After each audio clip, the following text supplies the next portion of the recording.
નમસ્કાર, આપ નિહાળી રહ્યા છો આઝાદ મીડિયા લાઈવ।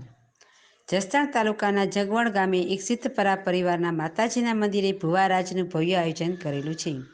તેમાં સિદ્ધપરા પરિવારના વડીલો, ભાઈઓ, બહેનો ભવ્ય સહયોગ આપેલ છે। તે માતાજીના મંદિરે વર્ષોથી એક ગરબીનું આયોજન કરવામાં આવેલ છે। તેમજ જંગવડ ગામમાં રહેતા સિદ્ધપરા પરિવાર તથા આજુબાજુના ગામમાં રહેતા સિદ્ધપરા પરિવારનો મોટો સહયોગ મળેલ છે। તેથી મા ખોડલને પ્રાર્થના કે સિદ્ધપરા પરિવારના જીવનમાં ખૂબ પ્રગતિ કરે। એન્કર સંધ્યાબેન ઓઝા, રિપોર્ટર જિગ્નેશ સિદ્ધપરા, આઝાદ મીડિયા લાઈવ, જસદણ।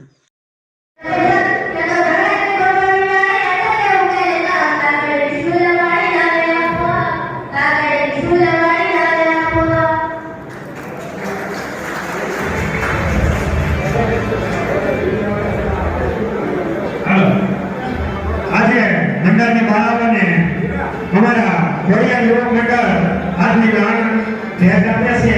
ખોડિયાર યુવક મંડળ બોલો શ્રી નવદુર્ગા માતની જય। હાલો મંડળની બાળકો ગાન લેવા કેટું કરાવી જાઓ। શું આપનું નામ? મારું નામ મૈથુન સિદ્ધપરા। આપણા કેટલા ટાઈમથી આ મંદિરનું આયોજન કેટલા ટાઈમથી કરો?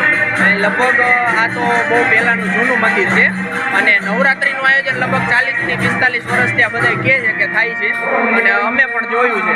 આ મંદિરની અંદર સિદ્ધપરા પરિવારના યુવાનો બધા હોશથી ભાગ લે છે, સેવા કરે છે અને બધા પોતપોતાના જેટલું થાય એ યથાશક્તિ પ્રમાણે પોતપોતાને યોગદાન પણ આપે છે।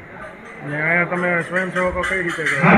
આ સ્વયંસેવકો નવરાત્રિની વાર હોય એના મહિના દિવસ પહેલાં જ પોતાની બધી તૈયારી કરવા માંડે છે।